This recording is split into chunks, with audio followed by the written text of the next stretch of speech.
Welcome.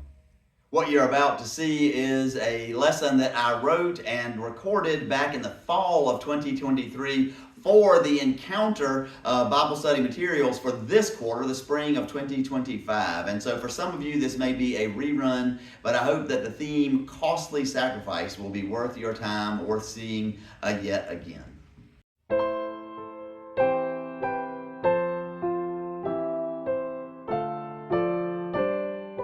Welcome to our 9th lesson this quarter. Today we are in Revelation, the 5th chapter, and I'll read for you the first 10 verses, and then we'll talk about them. Then I saw in the right hand of the one seated on the throne a scroll written on the inside and on the back, sealed with 7 seals. And I saw a mighty angel proclaiming with a loud voice, "Who is worthy to open the scroll and break its seals?" And no one in heaven or on earth or under the earth was able to open the scroll or to look into it. And I began to weep bitterly, because no one was found worthy to open the scroll or to look into it. Then one of the elders said to me, "Do not weep. See, the Lion of the tribe of Judah, the Root of David, has conquered, so that he can open the scroll and its 7 seals." Then I saw between the throne and the 4 living creatures, and among the elders, a lamb standing as if it had been slaughtered, having 7 horns and 7 eyes, which are the 7 spirits of God sent out into all the earth. He went and took the scroll from the right hand of the one who was seated on the throne. When he had taken the scroll, the 4 living creatures and the 24 elders fell before the Lamb, each holding a harp and golden bowls full of incense, which are the prayers of the saints. They sing a new song.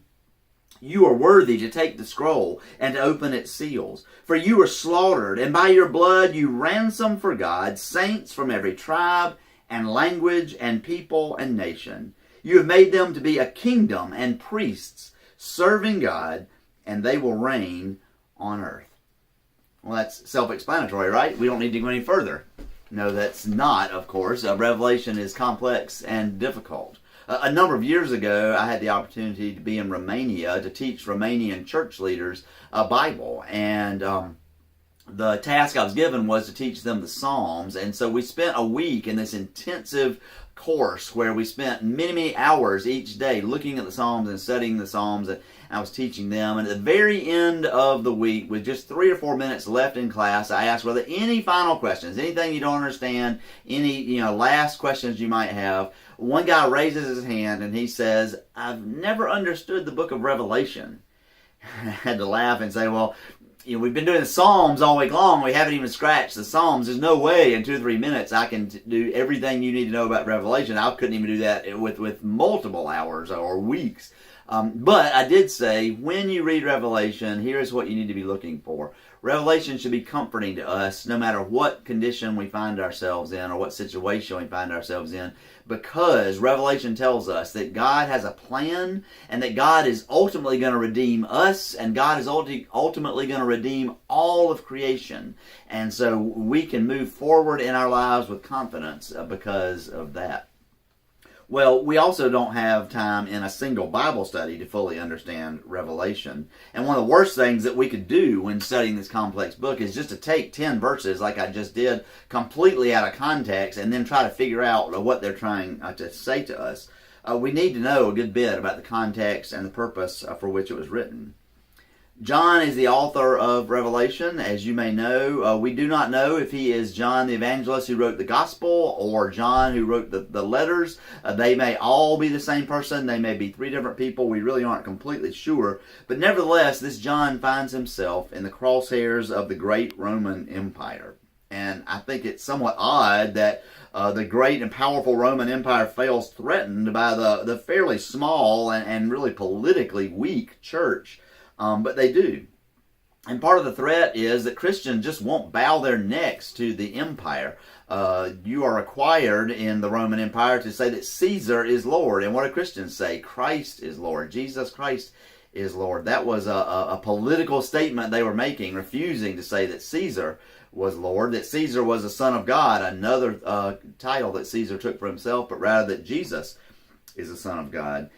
They believed deeply in a mighty, almost unseen power that was more powerful than Rome, and that kind of freaked out the Roman authorities, and they weren't quite sure what to do with them. And so this dissident John is exiled to the island of Patmos, this tiny little island out off the coast of Ephesus, kind of out there in the middle of the Mediterranean Sea. And back on the mainland, there are churches, 7 churches in particular that John is writing to, that are struggling to live faithfully in those difficult times. And some were doing better than others, but they all were struggling, and some were even failing. And so one Sunday morning, John is there on Patmos, and he's granted this vision, this revelation. And it's a revelation that challenges both the church, those 7 churches, but also our churches, and it also challenges the empire. A book came out recently, Revelation for the Rest of Us by Scott McKnight.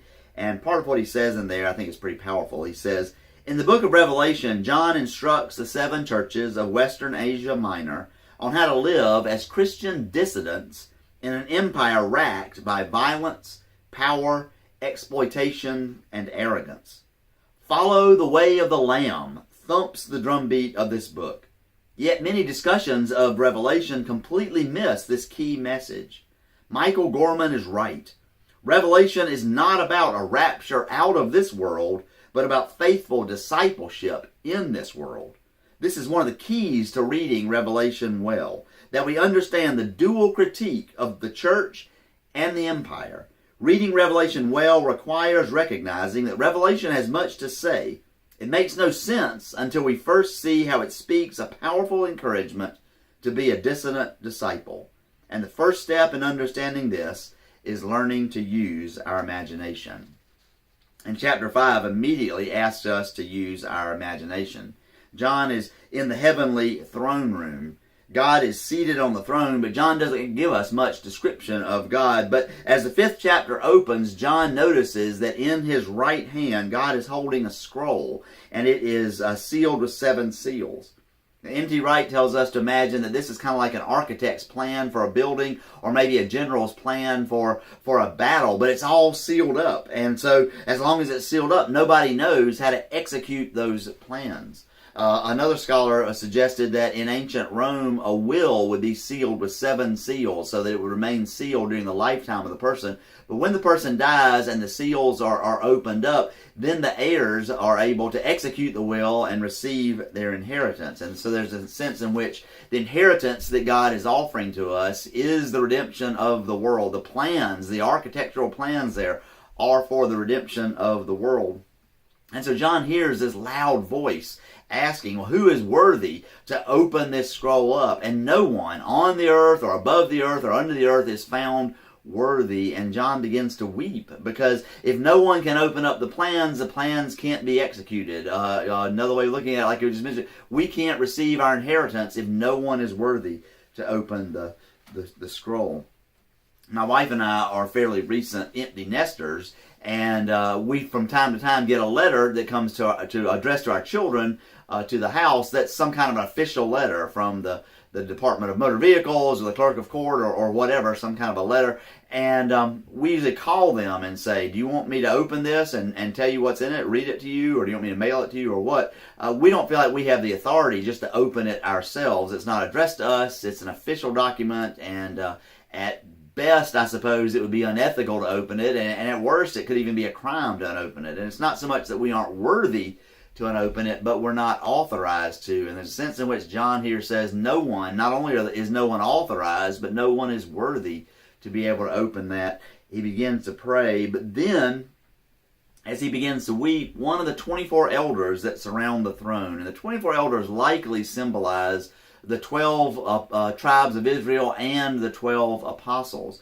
One of those elders tells John, don't weep, but look to the Lion of Judah who can open the scroll.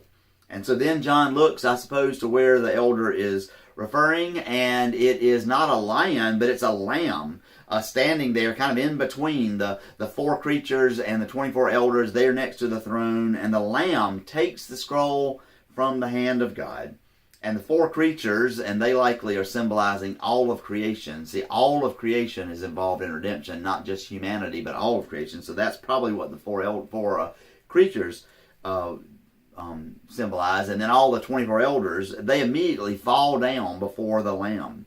And the elders each have a harp and a bowl of incense, and in that bowl of incense is the prayers of the faithful. And we talked about that a few weeks ago, but I just love that image. Our prayers are in these bowls, and they are brought before God, and they are purified, and then God's will is done on earth as it is in heaven. But our prayers are there in that bowl.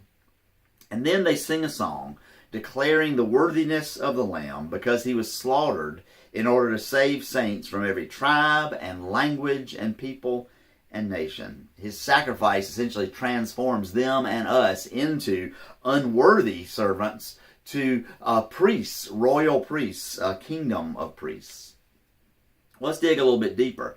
John is not merely telling us what he sees in these visions. He's actually just, I don't know a better word than just impregnating this entire book with allusions to the Old Testament, to the Scriptures. His Scriptures would have been only the Old Testament, of course.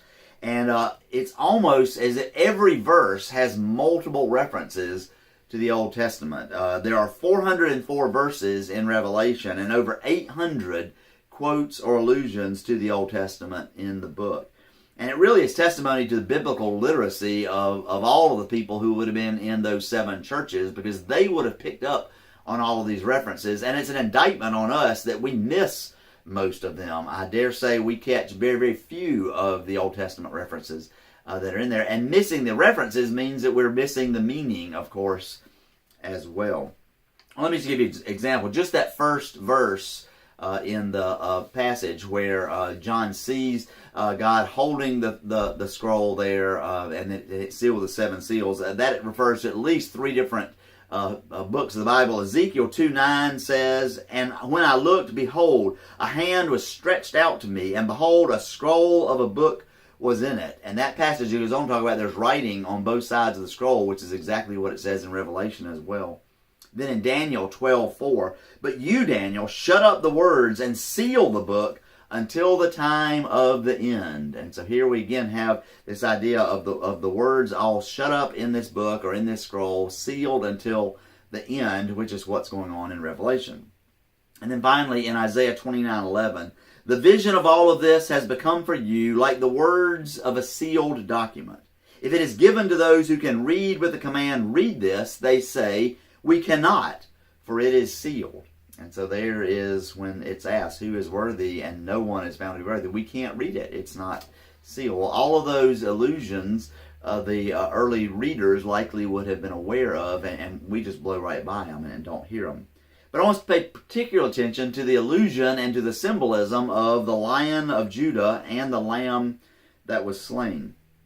Now you may remember in Matthew when King Herod asked his advisors where the Messiah is going to be born, they quote from Micah 6, and they say, "And you, Bethlehem, in the land of Judah, are by no means least among the rulers of Judah.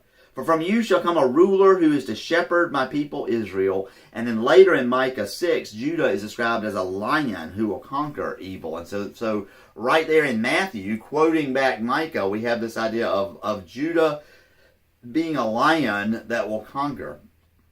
We also, in Genesis 49, Judah is described as a lion that is going to go out and conquer evil. And so the Lion of Judah is this powerful conquering force that's going to do away with evil. But when John sees the lion standing next to the throne, how does he describe it?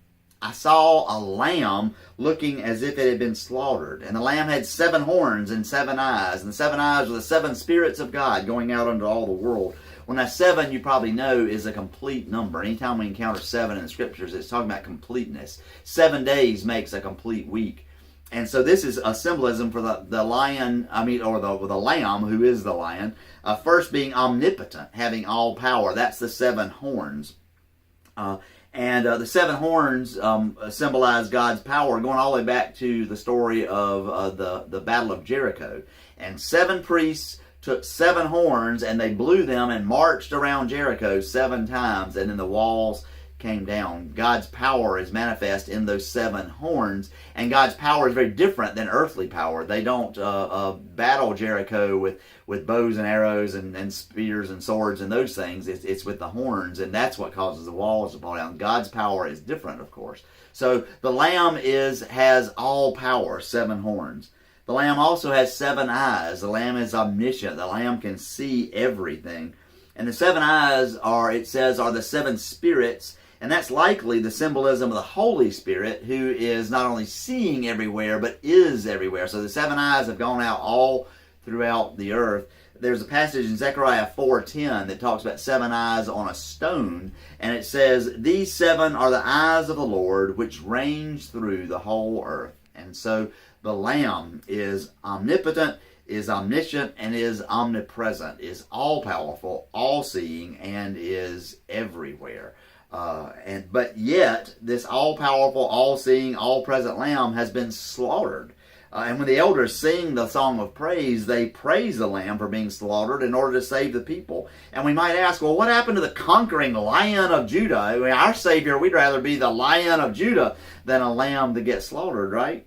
Well, the illusion of lamb, of course, should take us back to the Passover, and that's one of the illusions that we can get. We maybe don't have to have a lot of help in that. And you'll remember that you have these powerless Jewish slaves who are under the thumb of the powerful Egyptian Pharaoh. And yet, when the slaves sacrifice a lamb and put the blood of the lamb on the doorpost, the death angel passes over them but does not pass over Pharaoh's house. And Pharaoh discovers that there is a power much greater than he in the world. And after this happens, he agrees to allow the Hebrews to leave because he's so afraid. He's come to this new realization, this new power. But it took a lamb being slaughtered for them to achieve that victory. And so likewise, John is writing to a powerless church, at least in terms of legally powerless or politically powerless, being persecuted by a very powerful political empire. And the tools for resistance that they're going to have are not going to be the tools of a lion. They're not going to resist Rome by going to battle with Rome with brute force and strength, but rather they're going to be the tools of God's Lamb, being slaughtered and seemingly defeated, only to be raised by the power of God that is beneath all, that no one realizes is even there, from death into power and into glory. Well, let's think a little bit about the witness of the church and how this might apply to us today as we move towards an application. And I want to go back to Scott McKnight's book that I quoted above, and he quoted someone saying that Revelation is not about a rapture out of this world, but about faithful discipleship in this world. Not unlike perhaps what I told the leader in Romania. It helps us to have encouragement to know that we can live our lives the way God wants us to live them and is asking us to live them, because we know that ultimately God is going to reign and God is going to be redemption to everything. But it matters to how we behave and act right now. And so John is challenging those 7 churches and challenging us to put our faith and our trust in Jesus above all, above arms, above our own strength, above our own intelligence. Above all, we trust Jesus, and we do what Jesus says, even when it doesn't seem to make sense, because we are the servants of the Lamb. We also recognize that we are called to be dissidents, to confront evil empires wherever they may exist. And that may be some political evil empire, or it may be some other force. But anything that would oppress, anything that would harm other people, anything that causes other people to be in need, we have to find ways to go to war with those, if you will, to be dissidents. But the war that we will wage will look very different. It'll be the war of the Lamb, not the war of the lion. We confront the evil powers with the fruit of the Spirit, the gifts of the Spirit: love, joy, peace, patience, kindness, goodness, faithfulness, gentleness, and self-control. Let me tell you a story from church history about how that happened at least once. On Saturday, June 22nd of 1940 is when France finally surrendered to Nazi Germany and became completely underneath the power of Nazi Germany. And the very next morning, Sunday morning, André Trocmé, who was the pastor of a little Huguenot church in the little French town of Les Chambon, preached a sermon. in which he told his congregation that they had a duty to resist the violence of the Nazis. And yet he said that they had to do it via the weapons of the Spirit. And the weapons of the Spirit were just those that I mentioned a moment ago, the fruit of the Spirit, the weapons: love, joy, peace, patience, kindness, goodness, gentleness, faithfulness, and self-control. Those are the weapons that we use against guns and tanks and evil of the Nazis. You may think, well, how in the world do we do that? Well, think again. Little Les Chambon is a tiny little town in France. They have no arms. Andrew Trocmé is just a pastor of a tiny little church. He has no power. And yet what he said was, we need to organize, and we need to know. At that time, Jews were fleeing Germany, and they'd fled into France, and now they're trying to get out of France into neutral Switzerland. And Les Chambon was not far from Switzerland. As a Trocmé said, we have to find ways to hide Jews and then to smuggle them across the border into Switzerland. And he did. He organized the town and the surrounding farms, and I think it was about 13 other villages. And they found incredibly creative ways to do that. They had a boarding school, and so they just brought all these Jewish children and put them in the boarding school and made them pretend, or had them pretend like they were Protestant children in the boarding school. And they developed all these codes. And so if one person had a Jewish family maybe in their house and didn't have room, but knew that someone else is coming through town, they might go to their neighbor and say, I have an extra Old Testament. Could I give you my extra Old Testament? And the friend might say, yes, of course, there's room. I'll be happy to take the extra Old Testament. And by the end of the war, they didn't keep track. That wasn't the point. And they don't really know, but they probably saved upwards of 5,000 Jewish people. Some of the children were there the whole war and just were there incognito, but kind of there in plain sight and yet hiding. And then many, many others, of course, made their way through the town and made their way to Switzerland and to safety. And all of that was done using the weapons of the Spirit. Trocmé trusted that God was more powerful than the Nazis, but that God's power is a different kind of power, and that rather than trying to take up arms, which would have been a futile effort for him, he took up the weapons of the Spirit. And I think that's exactly the sort of encouragement that God is giving us through Revelation, particularly when we feel like that we are too weak to do anything. When we feel like I can't make a difference, I can't affect real change. God's only saying, I want you to do what you can in the way that I do things. We are followers of the Lamb in the way that Jesus did things. And if you do that, my power will be made perfect in your weakness, as God told Paul, and Paul wrote in the book of Romans. Well, how might we apply that maybe a little more directly to our lives? We don't live currently in the horrible conditions that the 7 churches were living in back when John wrote Revelation, and we aren't living in the horrible conditions that Andrew Trocmé and the church and the town of Les Chambon, France was living through in the 1940s. But we do live in a world that's full of terrible and evil power, and you only need to open up the newspaper to see how that happens. And God is calling each one of us and our churches to be dissidents in the face of evil. And we're to use the weapons of the Spirit, and that will test our faithfulness. That's why John comes down so hard on some of those 7 churches who are losing their faith and letting go of love and this kind of thing. It's going to test our faithfulness, and we have to double down and make sure that we are faithful and true to Christ. The power of evil often seems to be so much greater than the power of good. But as we talked in our last lesson, an eclipse of the moon is a tiny little moon moving in front of the great sun, and yet the sun is so much more powerful. The God's love and power is so much more than the small power of evil, even when it doesn't seem that way. And I may have shared this with you before, but one of my favorite ways that I understand how the power of good, even though it seems sometimes less than evil, is so much more powerful than evil, I learned in the Grand Canyon. Back in 2006, I did kind of a life-changing 5-day backpacking trip in the Grand Canyon. And because I'm kind of a nerd, I read 18 books on the Grand Canyon before I went to the Grand Canyon.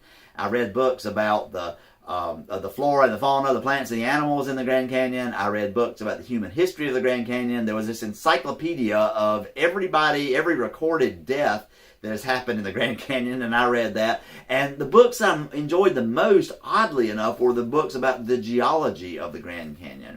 And you can, as you're walking down the Grand Canyon, you're walking down through all of the different strata of all the different rocks that have ever been on the earth.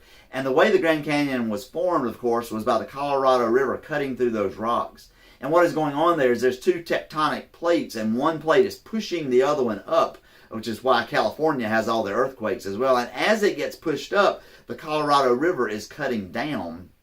And the Colorado River has cut through every kind of rock there is on earth. I want you to think for a minute about water and rock. Rock feels so solid, rock feels so powerful and strong, and water just feels kind of weak. I mean, we even say, I feel weak as water. And yet through all of those millennia, the water has been cutting through the Grand Canyon, cutting through all of those rocks, and it still does. It's this gentle force, but the gentle force is wiping away, wearing away, washing away the power of the rock. So if evil is the rock, and evil feels like that it is so powerful, and evil gets pushed up into us, and just like it does in the Grand Canyon, the ironic thing is the more that land gets lifted up, the more the Colorado River cuts, because it rushes faster downhill. And so the more evil resists, actually, the more the Colorado River can do its work. And not only has the Colorado River cut through all of that rock, but it has created something that is incredibly gorgeous, just breathtakingly beautiful and graceful. And that is the power of the weapons of the Spirit. When we employ against the powers of evil love, joy, peace, patience, kindness, goodness, gentleness, faithfulness, and self-control, what we know is, even though it doesn't seem to be working and it seems to be so gentle, it is wearing against those things, and we are being the dissidents for Christ that we are called to be, and we are fulfilling the mandate that we get in Revelation. Rosalind Carter said, "Do what you can to show you care about other people, and you will make our world a better place." As surprising as that may sound, that is a good bit of the message of Revelation and our challenge for today.